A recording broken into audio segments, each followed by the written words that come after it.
Hi everyone, thank you so much for joining us today for a guest speaker session. We have with us Carlos Esteves today. Carlos is a research scientist at Google Research.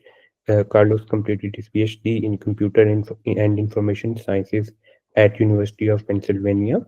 And prior to his PhD, he completed his BS in computer engineering and MS in electronics and computer engineering from Aeronautics Institute of Technology in Brazil. Today, Carlos will be presenting his research paper, Spectral Image Tokenizer.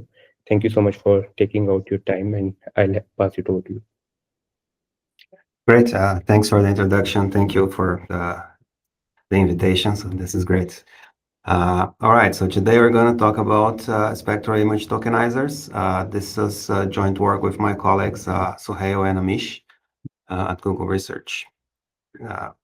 So the context of this work is this two-stage autoregressive image generation models. Right. So typically we'll have a stage one that is an autoencoder that goes through a discrete set of tokens. And you have a decoder that can reconstruct the image. And it's a little bit tricky to train. So you have this mixture of losses, L2, perceptual, adversarial, quantization losses. And we'll talk about more this later. And then you use this latent space that is learned from this autoencoder, retrain an autoregressive transformer on it to learn the distribution over the space of this discrete tokens. This is much simpler training. This is just a likelihood loss over the distribution of tokens. Okay, and this is used in many works like the VQGAN, VAT VQGAN, and Party, and there's a LlamaGen. There's more recent that they all use this two-stage autoregressive modeling. What we're introducing here, contributions, is this multiscale tokenizer. So what is different than those regular tokenizer is that we can take images at any resolution. So here, if I take this very low resolution image, I'll get a set of tokens. If I take a higher resolution image, higher resolution version of the same image, I'll get more tokens, but the low resolution tokens, the red ones here, don't change. And if I take an even higher resolution, I get an extra set of tokens that only represent those higher frequencies that are not present on the lower images, and the low res tokens do not change. And this it's an autoencoder, so we need a tokenizer and a detokenizer, and the detokenizer has the same properties. So if I have this set of tokens, if I only input the low resolution ones, I reconstruct a low resolution version of the images. And as I add more high resolution tokens, I can increase and produce higher resolution outputs. And with that tokenizer, we will train an autoregressive transformer model on the space of tokens of the tokenizer. And this, I'll show you what's different than the baselines. Okay, so here what we do is this is just a predict the next token model. So we start with a start of image token and a text conditioning, and we iterate, and every new prediction will be conditioned on the set of previous tokens.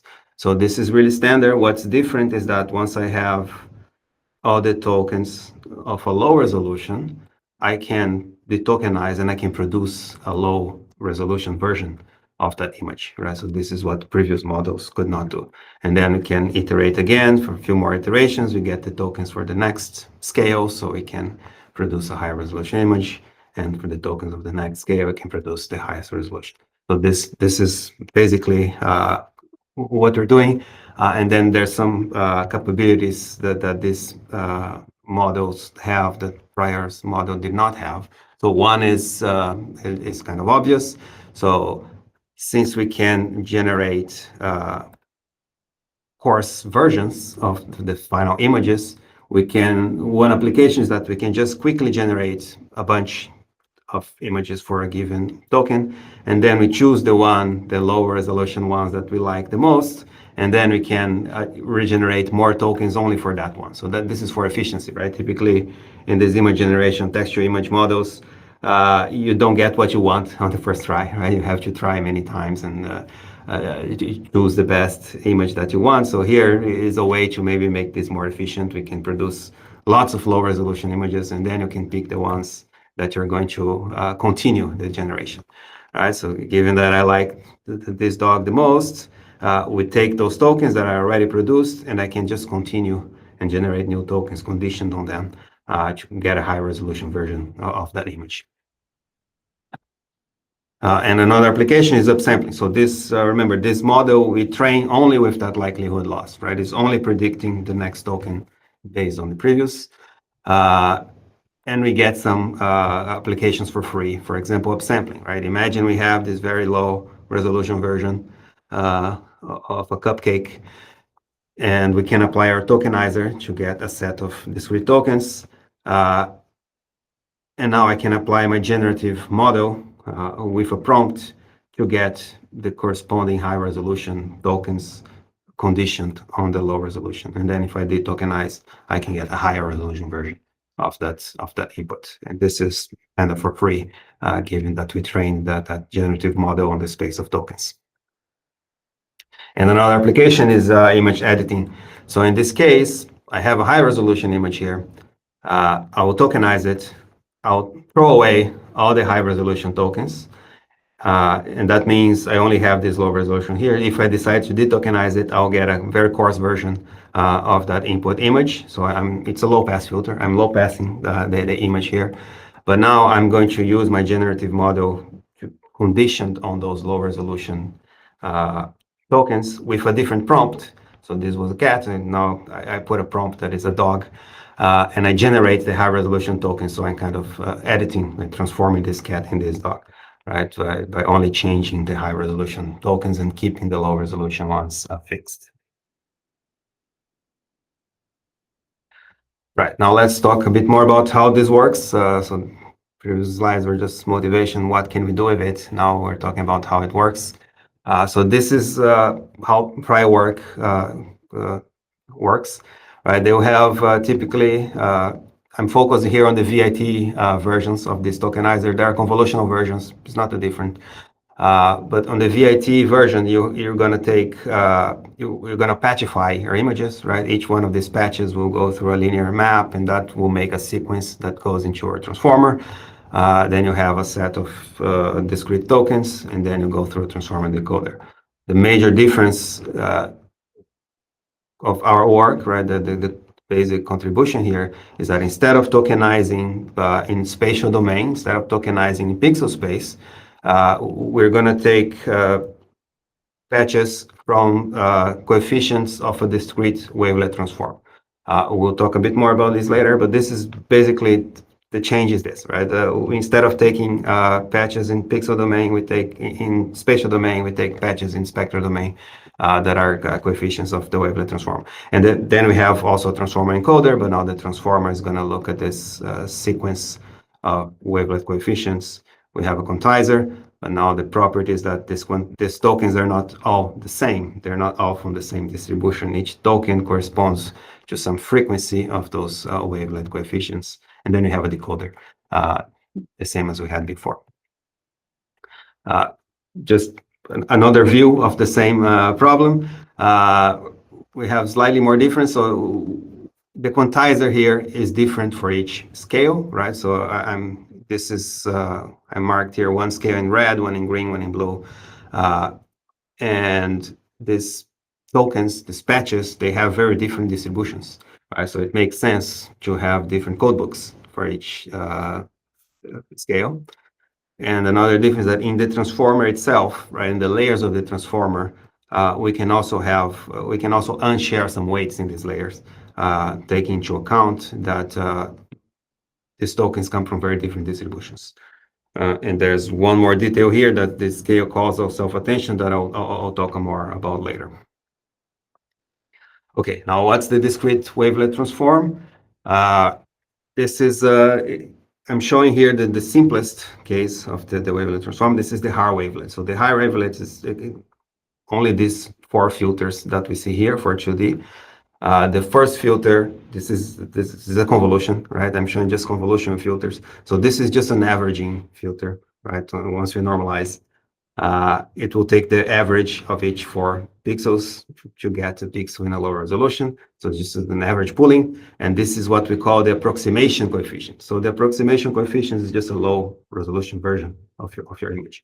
And then we have these filters that we can see as edge detections if you study classic computer vision. This is detecting horizontal edges, and this is what we call the horizontal details.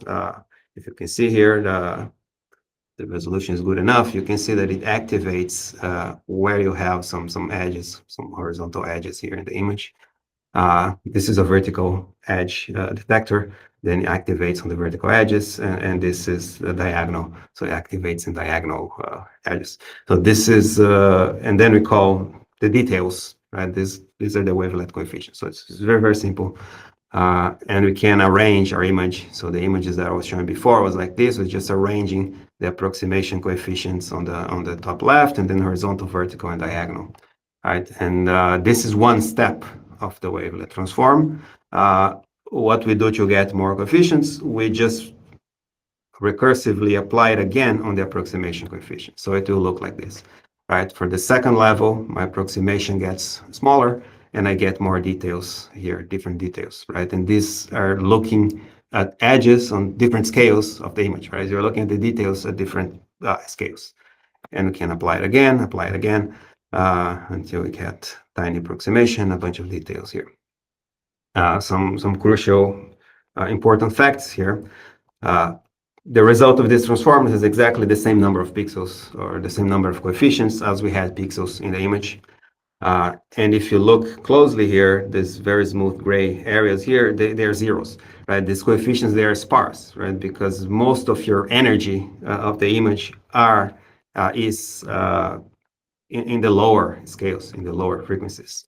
And this, for example, is used for compression, right? The JPEG 2000 standard uses exactly this transform, the wavelet transform, and then you can leverage that these high frequencies, they can be highly compressed because they don't make up too much of the energy of your image. So you have a bunch of zeros here, so you can quantize things. You can use very few bits to represent coefficients on these high frequencies, and you do not lose much quality on the image. And we're going to leverage this too in our modeling. This is exactly how we leverage it. So if you look closely, the way we are patchifying is discrete transforms. So again, approximation is red, the first scale of details is green, the second scale is blue. Now you can note that the patches here for the blue are larger, right, than the patches for the other scale. And this is the way we leverage that. This is more sparse, this is more compressible, right? Because the first step on this for the transformer is to just linearly map all the pixels in one patch to the features of a single token, right? So just a linear map of all pixels to one feature dimension. We throw away all the spatial and get just one token with features. And we are inherently, and then at this stage, all the tokens have the same number of features, right? That's what we want in the transformer. So that means we're mapping here, in this case, maybe this is 32 by 32, and we're mapping to 512 features. In this case, it's 16 by 16, and you also map into 512 pixels. That means we're compressing more the higher frequencies, which is desirable. And this is a design decision, a second design decision, that we just use the same number of tokens per scale. All right, so what we're showing here, we have 4 tokens for each scale in the approximation coefficients. These are the 4 tokens. When we go to the details, we have the vertical, horizontal, and the diagonal, so we stack them. And so we also have 4. So here we have 4 tokens for approximation, 4 tokens for the first details, and 4 tokens for the second level of details. Right, and this also gives us some flexibility. So another design choice here that I didn't mention is how many levels of the wavelet transform. Right, I'm showing 2 levels here. I could do 3, right? Then this approximation would be a bit smaller, and I would have more tokens, right? If I added the 3rd level, I would have 4 more tokens here. And these are the typical sequence lengths that we can have in this model. So the ones that I highlighted here are the ones that are typical in the literature. You take a 256 by 256 image, and then you map it to either 256 token or 1024. So these are the most common baselines that we have. But we have a lot of flexibility here. And for example, if I want to double the resolution in each dimension, right? So this is the first to the second line here. We have 4 times as many pixels. And I increased the number of tokens only by 64, right? So I go 256 to 320. And again, if I want to go 1024 by 1024, we only add a constant number of tokens because our design choice is that we have the same number of tokens for each frequency. So this is one thing that we can do. And another thing that we can do is if I reduce the approximation resolution, so this means doing one extra level here to make this red image smaller, I can add tokens keeping the same resolution, right? So if you look from the first line to the fourth line here, I have the same image resolution, but I can use more tokens, right? Just because I went one extra level in the wavelet transform. And this is the same thing for there's one difference here. So if you look at the first and the last, so here I want to keep, the second to last and the last, I want to keep the same number of tokens. I can keep the same number of tokens, but increase the resolution.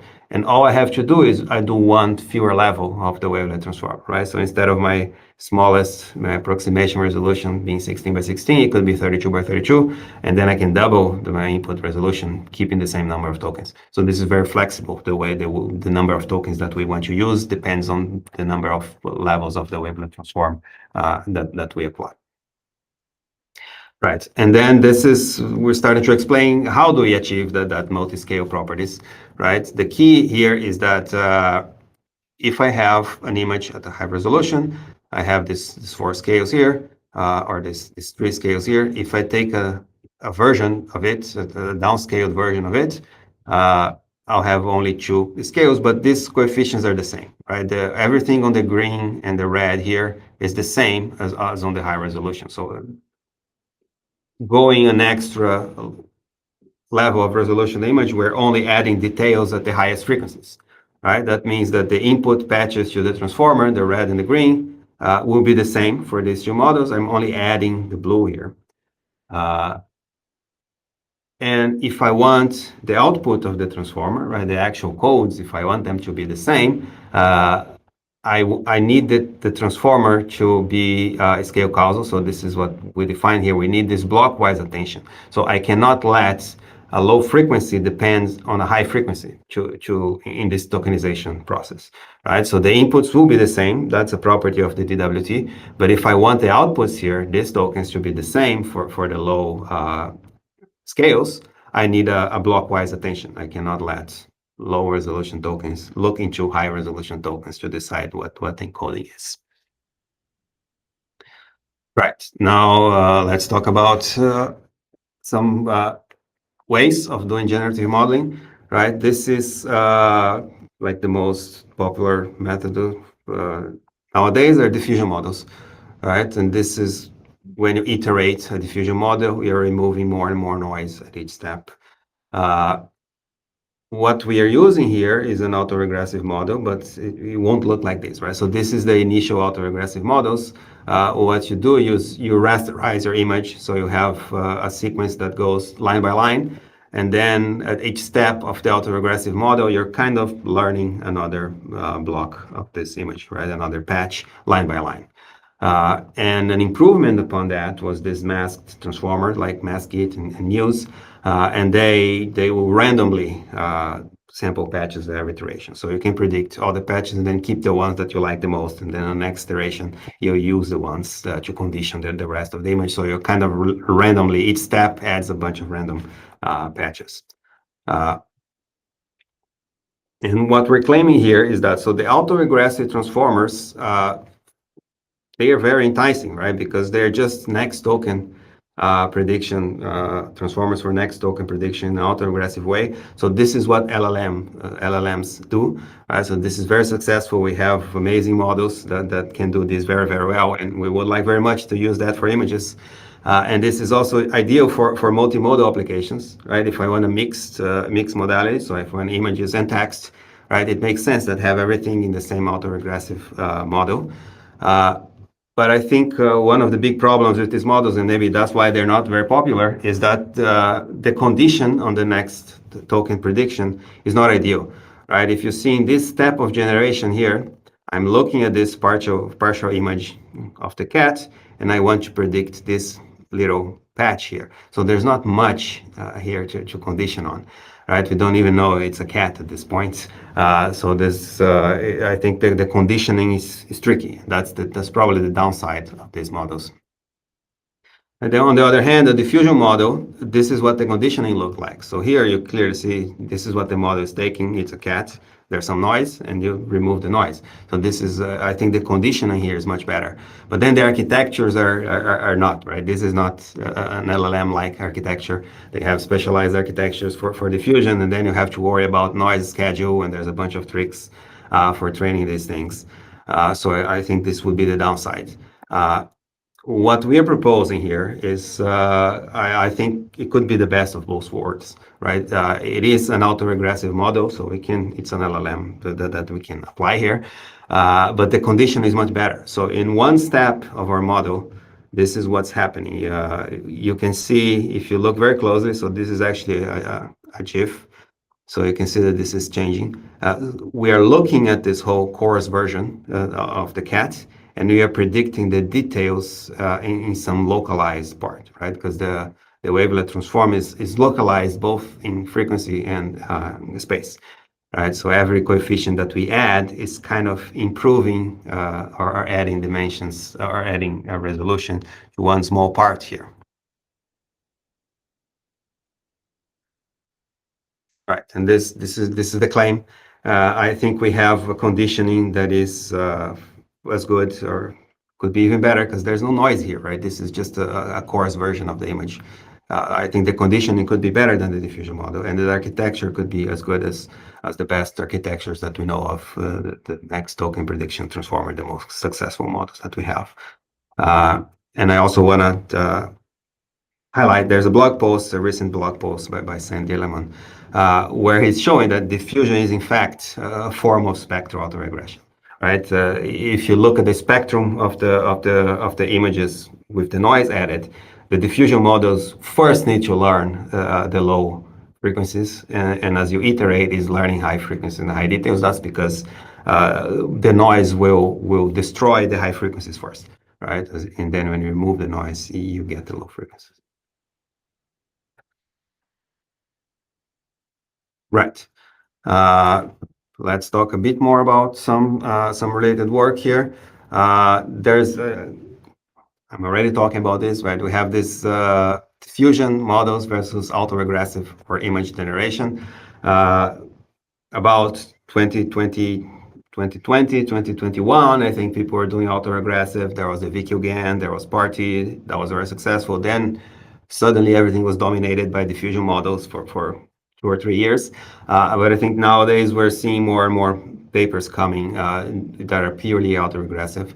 So there is this one is MagVid V2. So this was a clear 24. So this is for video models, but they are using an autoregressive transformer. The NeurIPS Best Paper Award was the VAR.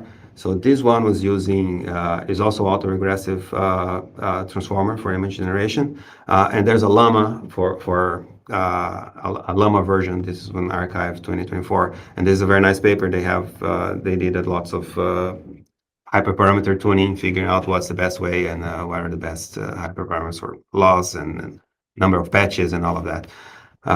For using Llama for the image generation task. So I think this is coming back. So autoregressive models for image generations are again back. And there are some related work on multiscale tokenizers, but there's a very crucial difference. So for example, the VAR, so this was the best paper award in Europe's 2024.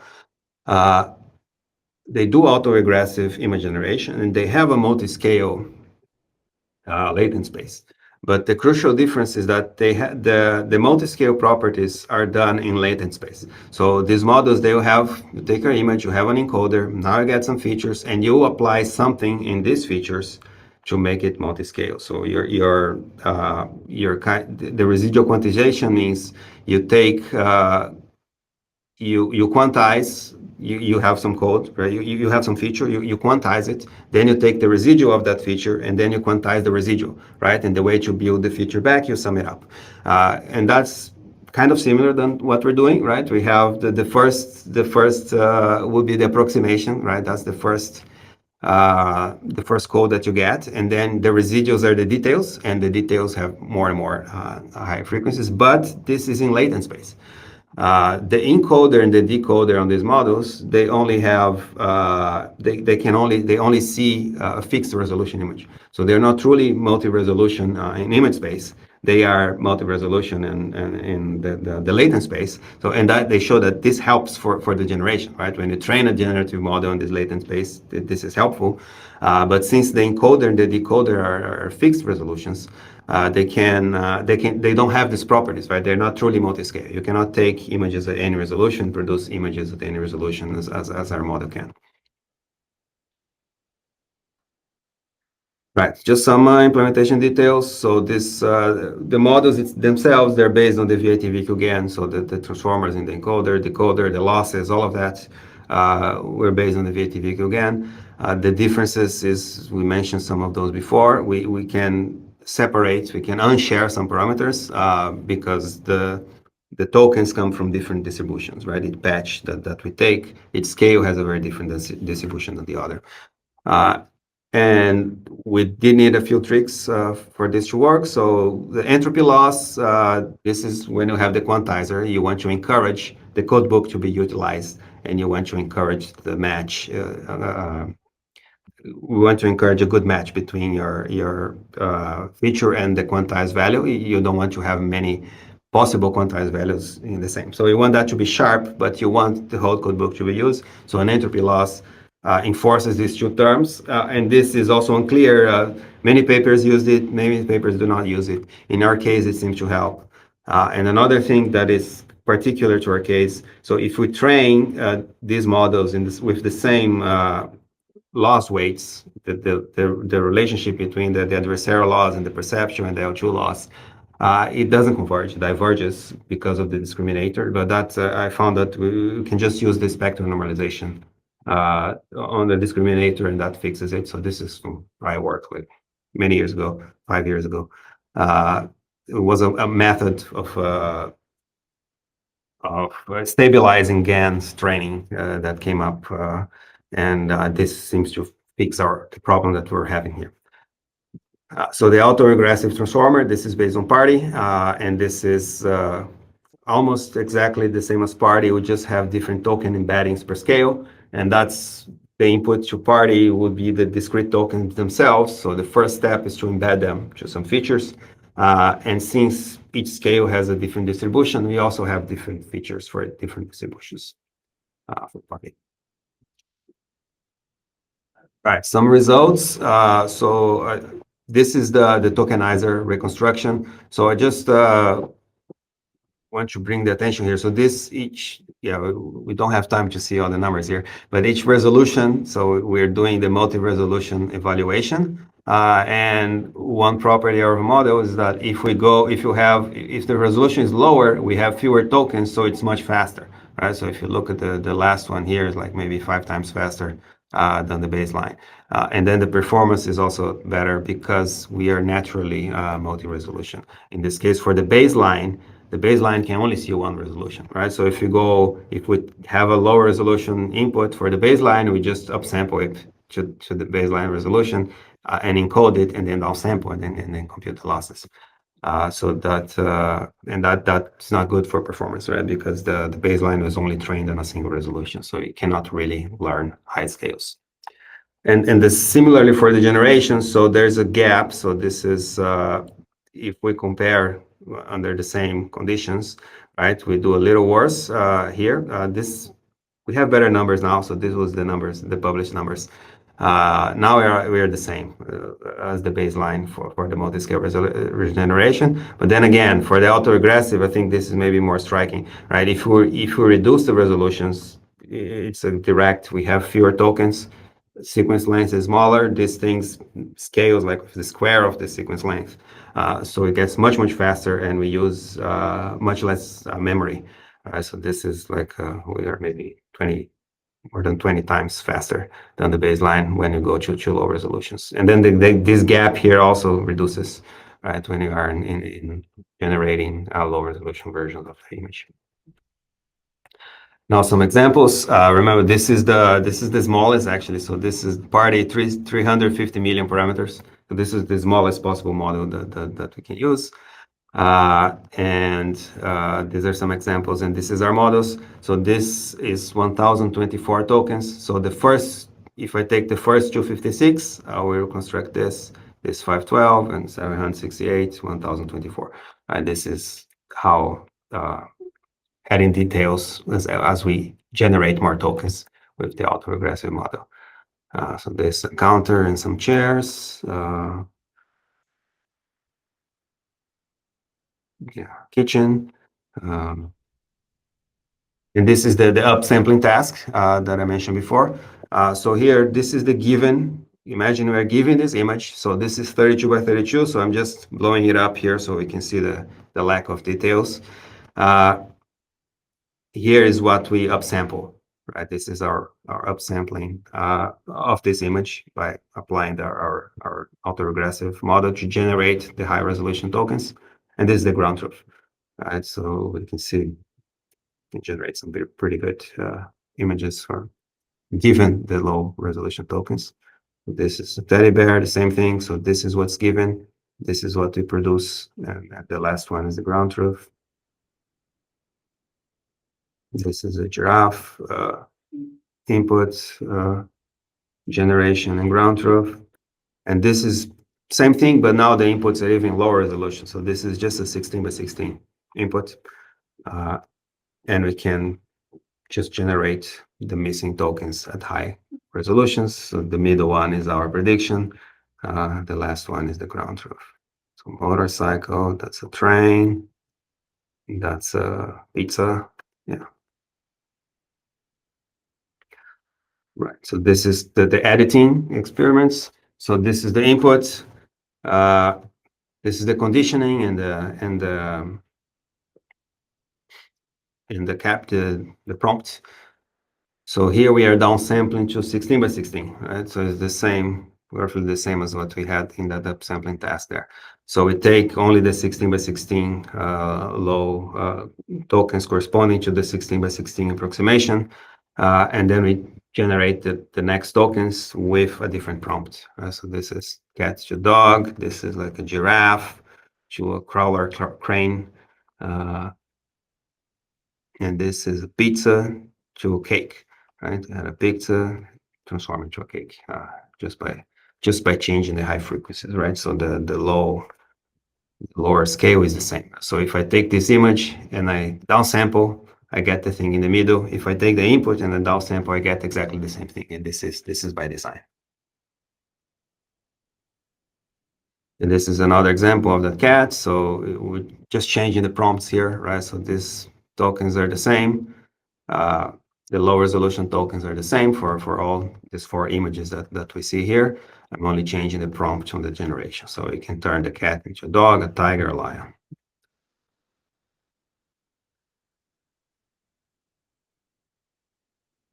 Right. To conclude, I think this question is still open. Should we use diffusion models? Should they use autoregressive? I'm leaning towards autoregressive now. There are some very enticing properties. We can reuse everything we learned from LLMs. We can reuse for autoregressive models. But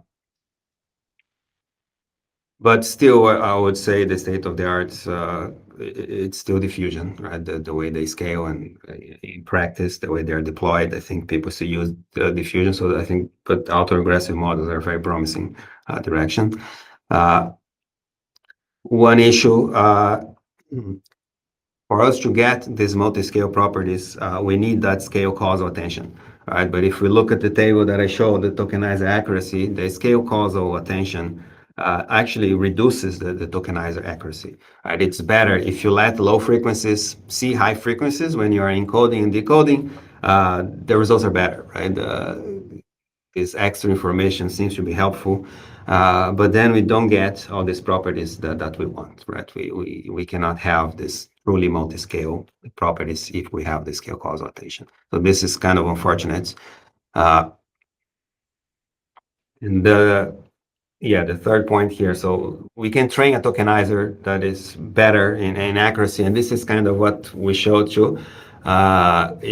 We say our generation, our metrics on the generative models are not as good as the spatial model. Now we kind of match it. At the time of publication, it was not as good, even though our tokenizer reconstruction was better, right? And this is also, people have observed this before. We don't know why, so what can you do about it? It's tricky, right? And then it also makes the development of these models tricky, because you hyperparameter tune and you figure out better tokenizer, but then when you train a generative model, it's not better, and you don't know why, right? So this is also a limitation here.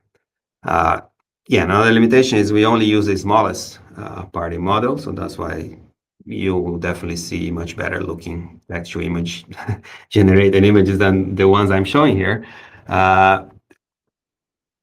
What happens if we're going to scale, right? Is it going to be better? Is it good for our particular way of doing things? If we scale, will it be very good, or maybe it's not as good as scaling just the simpler spatial models? But nevertheless, I think these properties that we have, right, the multiscale inputs and outputs for tokenization and for generation, I think this is useful regardless, right, of these limitations. Okay, that's what I have. Thank you for the attention. Thank you for inviting me, and also thanks to my collaborators, Sohail and Amish. If you have any questions, I'm happy to answer. Hello. Yes. Yeah, so I've been following this autoregressive image synthesis work for like few months now. And one thing I noticed that they never use SVD. They never use singular value decomposition. I was thinking of using it myself, but I quickly found out I don't have the compute to try it. So I wanted to ask you, is there any particular reason no one uses singular value decomposition to get that low pass filter? I don't understand. So where would you use the SVD here?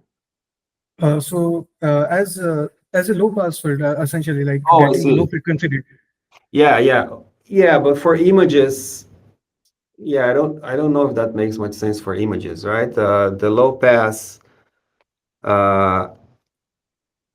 I mean, I think there are better ways, right? Why would SVD be better than just average pooling or what we're doing here, right? Wavelet transform and throw high coefficients, just a low pass, or even a DCT low pass. Do you have a reasoning why SVD would do better there?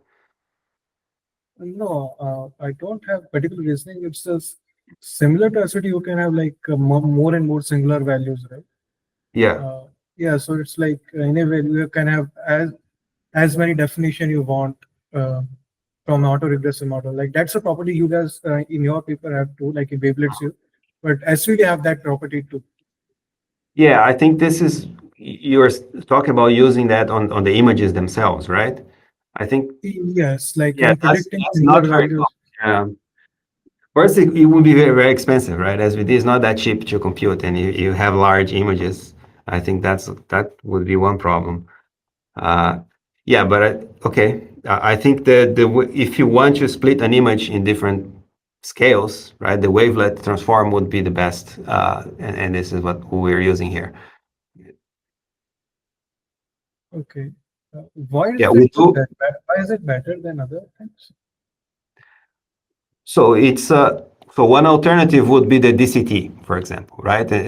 I mentioned JPEG 2000 here. So the JPEG before that standard used the DCT, right? This is just a discrete cosine transform. That's like a Fourier transform, but that's a global operation, right? That's each pixel.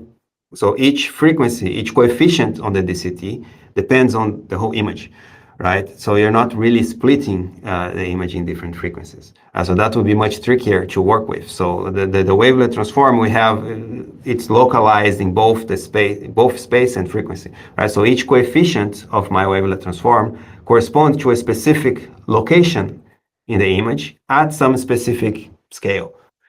So this is very useful, and this is how we can split the image into scale and have this actual multi-scale property, right? Because if you throw away just some specific scales, I can still reconstruct the low resolution version. So there are different things that might be better, right? But we didn't try it. So there's something called wavelet packets, right? That you can have same size patches. It's like the way I show the wavelet transform, you're recursively applying the transform again to the approximation coefficients, right? For wavelet packets, you would apply it to the details too. So in the end, everything you have is a patch of the same size, right? And that has even better properties of scale and frequency separation than the wavelets. But yeah, I don't really know how we could apply that, but there are better ways, right? If you just want to split images, if you just want to split into scales and frequencies, that would probably be better.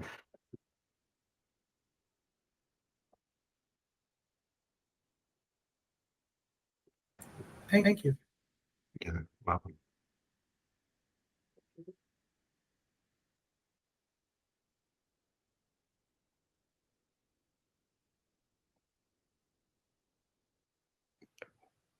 Thanks for the talk. I have a question. So, since you are using like multi-scale for training, just a random thought that came to my mind that so there are works like FlexiWeight where they have dynamic number of patches.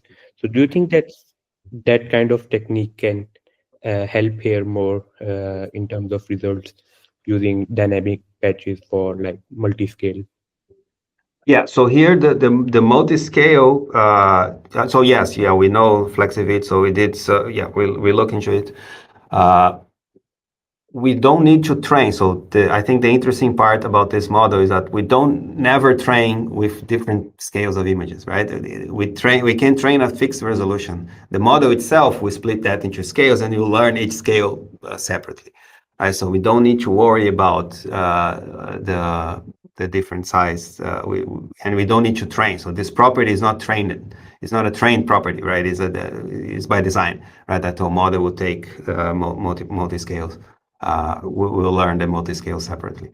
And we do have something like so the flexibility. So the way we have bigger patches for high frequencies, that's something that relates, right? We have, but and that again is a design decision.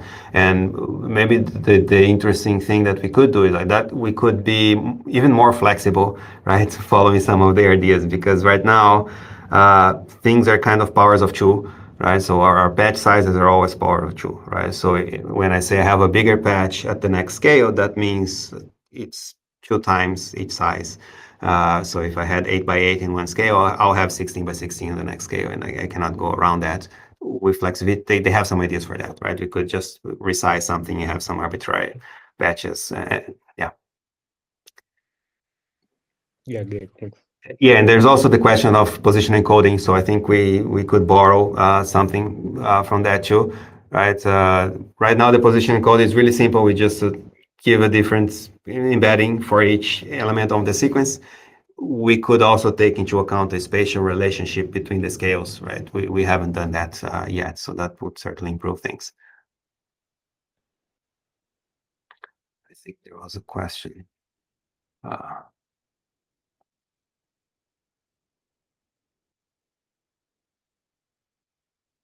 So there's a question, I'll read it here. So upsampling the image from very small resolution make it vulnerable to adversarial attacks by edge case images that can be mapped to different images. Yes, of course, yes. And this is exactly what we're showing here, right? You're seeing this an adversarial attack. I'm seeing this like, okay, this is a cool property, right? We can upsample all these images on this slides. They all have the same low frequency. So that means yeah, there could be an attack that we could generate other things that we don't want. Given this, it's true.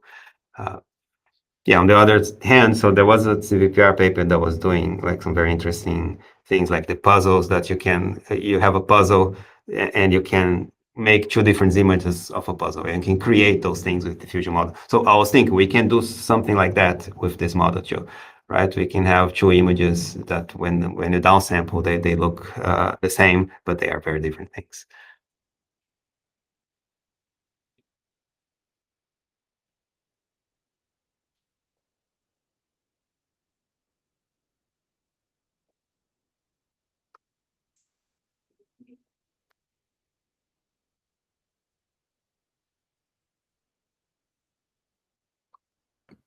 One more question I had is that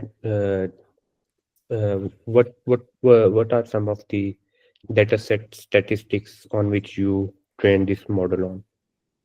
Yeah, so to compare with the baselines, right, VIT, VQ, GAN, we have experience on ImageNet, but the text to image, they are on Weebly. So that's a data set that there's the Pali paper introduced the data set. So the text to image training is on a very large data set. So we don't even see, there are hundreds of millions of image. So we don't even see the whole data set while training, right? The smallest models.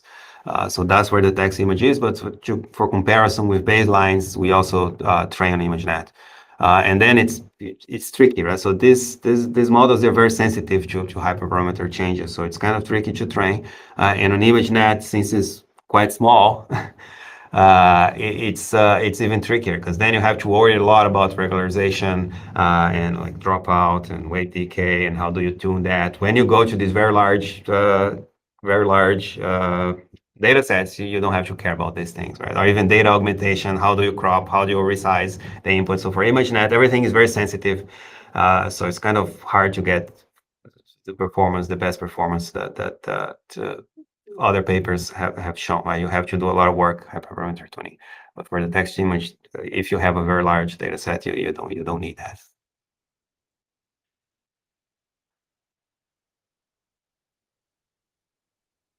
Thanks. And one more random thought that I had in my mind is that uh, why does the discrete wavelet transform works best, or like can we make it like a trainable thing that can improve the results, or uh, why did you choose the discrete wavelet transforms? Yeah, that's an interesting question. Yes. Well, I chose because of this multiscale. So if you want multiscale property, there is the algorithm already exists. But you're right. So that's like a prior that we're placing, right? We're making this assumption that the conditioning is better in our coarse versions and the wavelet transform gives you the coarse version. Is there anything that could be better? It's a great question. So some papers, there's some diffusion models. I won't remember the references now. That can do things like that, right? If you have an image and you have an upsample version of that image, and you train a model to predict the difference, right? That's pretty much like a hard wavelet transform, right? So maybe there are people already doing things in this way, but not calling it a wavelet or not knowing that has a wavelet interpretation. I think what you're getting at is that maybe, well, there's the Peter lesson, right? We've learned that maybe we try to be clever, but it's always we try to have a clever solution, but many times the simplest solution is scaled up is the best, right? So maybe we could to learn some kind of transform, or you're right.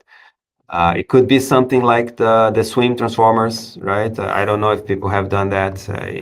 If there is any tokenizer that is multiscale in the sense of the swim transformer, right? Instead of just having patches of the same sizes, you have patches at multiple scales, and then you use that. So that could be something that could help. Thanks. All right, thank you. Check the paper if you have. Feel free to email me if anybody has other questions or want to discuss it more. Yeah, thank you so much. Thank you so much for the Thanks. amazing talk.